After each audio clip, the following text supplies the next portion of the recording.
I just wanted to make it brief. I've been listening to Frank Sinatra all morning, jamming out, having a good time. All right, so it's about to be like a 5, 7 minute live at most. Okay, so the title of this live is "Women Still Hate Kevin Samuels." I really wanted the title "Black Women Still Hate Kevin Samuels," but we'll leave that "Women Still Hate Kevin Samuels." Hate Kevin Samuels, but we'll leave that "Women Still Hate Kevin Samuels." So out here, the dating scene in the DMV, running around and cold approaching women from that to dating apps and whatnot. I've met a couple approaching women from that to dating apps and whatnot. I've met a handful of women, and I'm always like talking to my guy friends, and we're changing notes, and, like, hey, what are your experiences? How are you feeling about X, Y, Z? Well, a lot of the men around me that are about 5 years younger to anywhere between, I think the oldest guy I really talk to a lot is about 12 years older than me. We all share the same experience. For example, yesterday I'm talking to this young lady. We've been talking for about 2, 3 weeks now, and a certain topic comes up. Oh, no, no, no. In fact, I asked her to send me a picture of herself. Like, hey, send me a picture. I want, yeah, send me a picture. No big deal about that. I like sending pictures of myself, like, hey, here, this is what I'm looking like today. Hey, this is what I'm eating, stuff like that. I'm like that type of guy. So she sends me a picture. She's like laying on a couch, like face all rolled up and stuff, just like that. This is a black woman, like on the couch or something like that. And I go, do you not have any better pictures? And she goes, oh, this is really cute.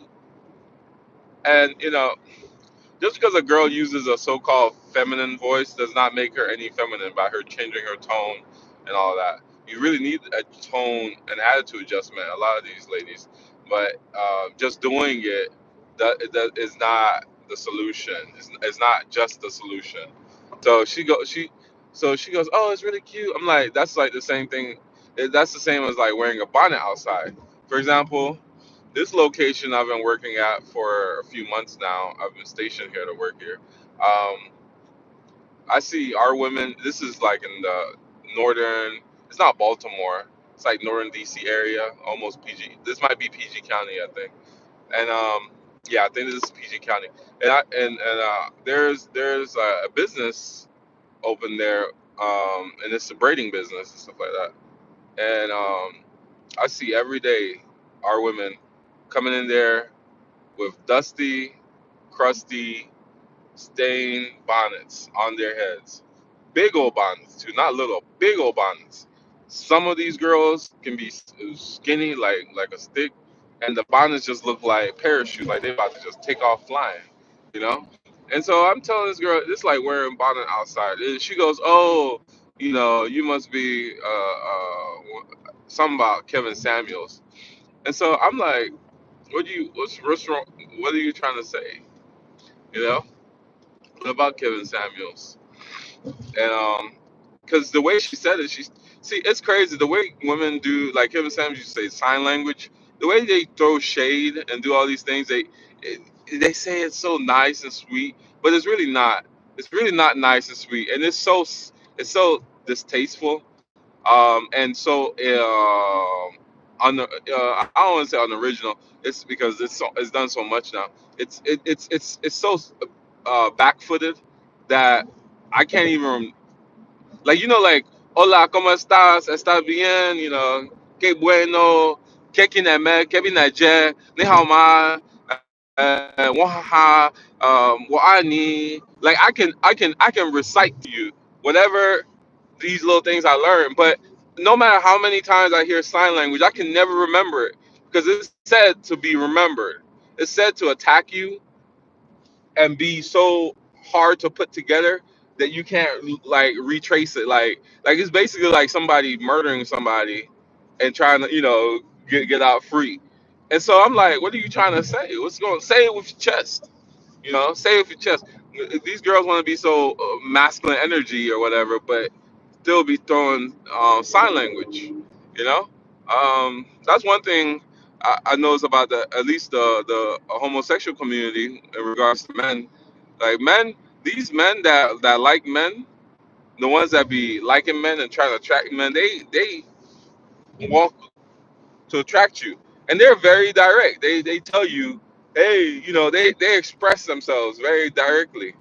I'm not saying I like people like that, like me personally. I'm just saying I noticed that these so-called homosexual people who like men, who want to behave like women, they behave like women. You know, they go out their way to behave like women. Then you have really natural-born women. It's so funny because years ago when a lot of men like myself used to be like, or I still am, say like, hey, that's not right. That homosexual stuff needs to stay over there, and that's not for my children and none of my own. Girls used to be all upset in arms trying to defend these people. Now these homosexual slash trans people are calling the natural born women child carriers. Anyways, so I tried so many times to ascertain or at least get her to actually speak up with her chest and say what she really means by that Kevin Samuel. She kept being backfooted, kept going side to side, talking out the side of her mouth. She knows exactly what she was doing. She knows exactly what she's doing. Um, and then she even comments on. She says something about MGM or some of these like podcasts that are for men improvement. So these hyenas, because that's what Crimson Tide calls it. These hyenas are very well educated about what's going on, and then they want to throw shade. The entire time in the conversation, it was not an enjoyable conversation. Just the first time I've been on the phone with her. The entire time conversation, she's trying to ascertain, understand, acquire, get a grasp of my status in life, my economic status, my educational status. She's actually trying to Google me and find me and things like that and put together if she should be a hyena long enough to get something from me, whether or not that is marriage, which probably not, probably just children, and I can see that from a mile away. I don't fall into stuff like that. And it's whoever got on, thank you for coming on. So so yeah, these people really, like, they really aren't trying to change. A lot of these ladies are not trying to change. All they're trying to do is figure out what you got and how they can take it from you. And you gotta see these things from a mile away, else you're gonna be in trouble. And honestly, just talking to her brought out a side of me I don't like.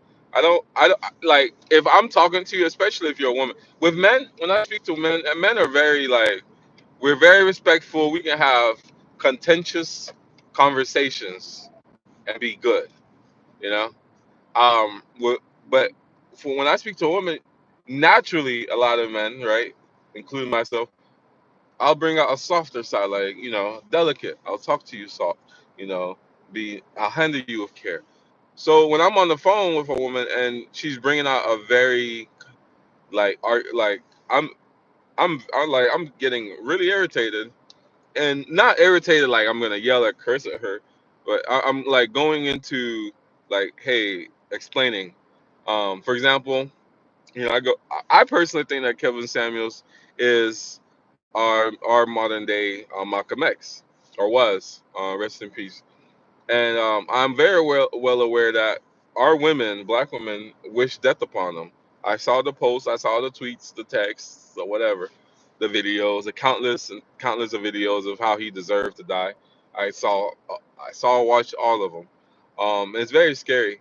And so, I'm just like, I tell her about, hey, Muhammad Ali and Malcolm X went through the same thing. Muhammad Ali in Vietnam War, he protested that he said his last fight. This is an interview back then. He said his last fight he made $2 million, but his own cut was about 200,000. And after his divorce, his wife and lawyer proceeds took about 150,000 from him. That man was so poor, or yeah, poor, right? Would that be the right mind? That man was so down that the people that he used to, trash talk, his fellow boxers actually funded him through that entire time and petitioned for him, and he said that now his wife was laying in bed with another man, and his own children were calling another man daddy, you know. So these conversations have been going on for a long time, and she didn't reply. She just sat there on the phone quiet, you know, until I changed the subject again. That's very disrespectful. If women don't know that's disrespectful, that's very disrespectful. You know, you're that's a hyena's way. Again, Christmas time. That's a hyena's way of being very, very if I'm like trying to have a conversation with you, like an actual genuine conversation, and you're doing things like that, that really gets me. Like that will piss me off, you know. And honestly, I tried so much. I tried so much to, have a good conversation with her. But if we weren't talking about Kevin Samuels, she was trying to ascertain how much money I got or what's going on in my life, and we couldn't have a regular conversation. I got from her that I guess she wanted 5 kids, and then at some point I got from her that she had maybe 2 step siblings or something like that. But I didn't get her favorite color. I didn't get what she liked to eat, what she liked to watch.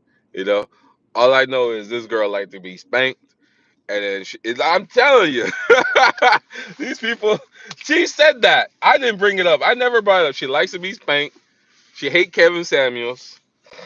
Like another thing, speaking of Kevin, another thing she did was out of nowhere, she just made a side comment that he wasn't political or something, and it's that's called moving the goalposts, from what I understand.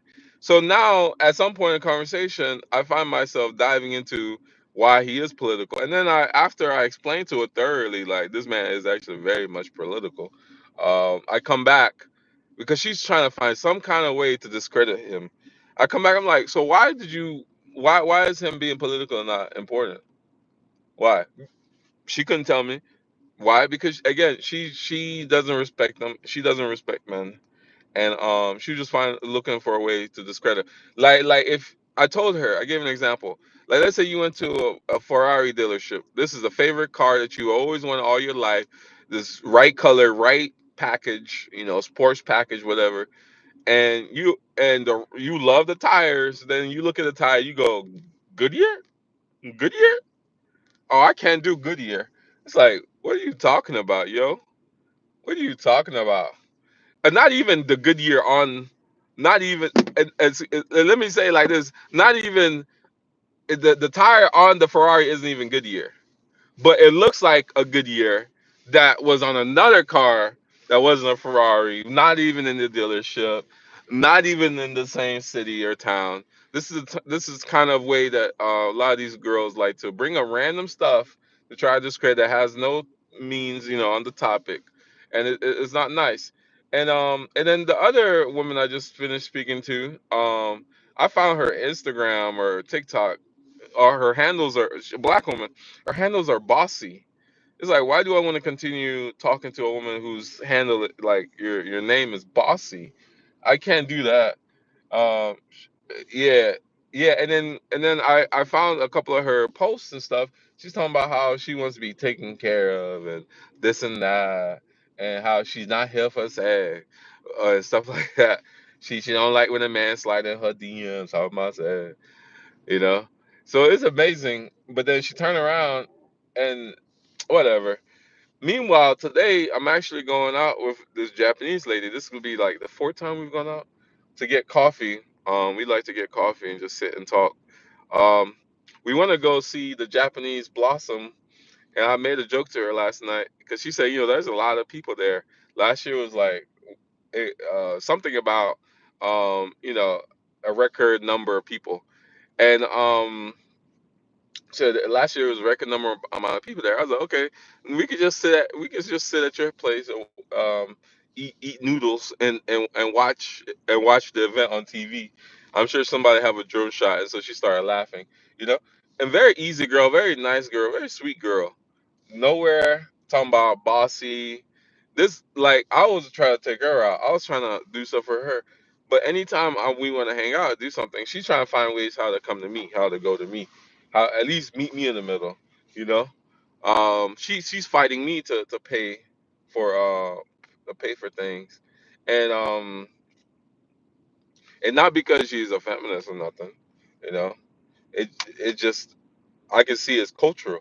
Um, I know a handful of Japanese women that behave like. I'm not saying all of them behave like that, but definitely I've this last few months now since I started dating, I've had the privilege and opportunity to interact and talk with women of all places: Afghanistan, Madagascar, Peru, Mexico. Mexico girl, that that Mexico girl, that's another conversation. But see, I've just had the opportunity to interact with all these ladies, and they definitely treat me a lot better. The Mexico girl, I'll quickly say, very sweet and all that in the beginning, but later on, it turns out she was doing stuff so she can go tick for tat. I think that's how you say it. Oh, I did this for you, but you didn't do this fast enough. And then here are all the reasons. You should have just read my mind. All that stuff I hate. All that stuff that I get real tired of. People talking about I gotta read your mind. I don't need to read your mind. And I've like her. I knew her for like a few weeks, and she was all the way across the country with her family for 2 months. Now she back, and now she's moving back there. And I was supposed to have convinced her not to go stay with her family, and, and tell her to stay here for a random person you have only known for a few weeks. Meanwhile, I didn't have rose petals at your feet, and the other contentious thing is, I don't like going to Baltimore. I don't feel safe in Baltimore. I do not feel safe in Baltimore. Not all Baltimore is the same. I don't care. I don't feel safe in Baltimore. I don't care. I'm gonna stay out here in the suburbs if that's what the suburb rapper or whatever. I'm gonna stay out here in the suburbs. I don't feel comfortable in Baltimore. Every time I go in Baltimore, I feel like I'm in a war zone. Like if and I'm not even saying people are crying, just the traffic and the parking. You can't get no parking.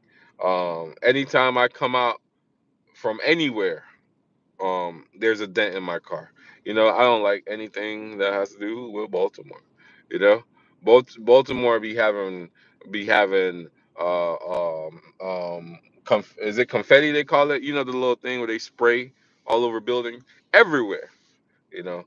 I just don't feel comfortable there. So I expressed to her several times, it's not you. It's not I want to visit you. I visited her one time, one good time, and I told her it's not you. I just don't like Baltimore. Sorry that you're the one coming out to see me. And it's crazy because the things I've done for women, I've done. She didn't do anything. Like, I appreciate what she did, but she didn't do anything super spectacular that I haven't done for women. And when I did these things for women, I didn't sit here talking about this is everything I did, and you only did this. So it's almost like, don't even do it for me. Don't do it. Don't do it. Don't do it. Don't do it. And you don't want to be in a relationship with anybody like that, because God forbid you're there for 10 years and that's all you're gonna hear for the rest of your life. How they did all these things and you only did this little thing. My best friend, she used to do that all the time to me. But I was trying to get the hell away from her after I really understood what she was doing and how I didn't like it. Um but luckily, actually, she stopped, and we've been great friends for 10 going on 10 years now. But anyways, yeah, these girls still don't like Kevin Samuels. I'm done. I didn't want to make this live too long. And I hope everybody has a good day. Thank you for joining in. And rest in peace, Kevin Samuels.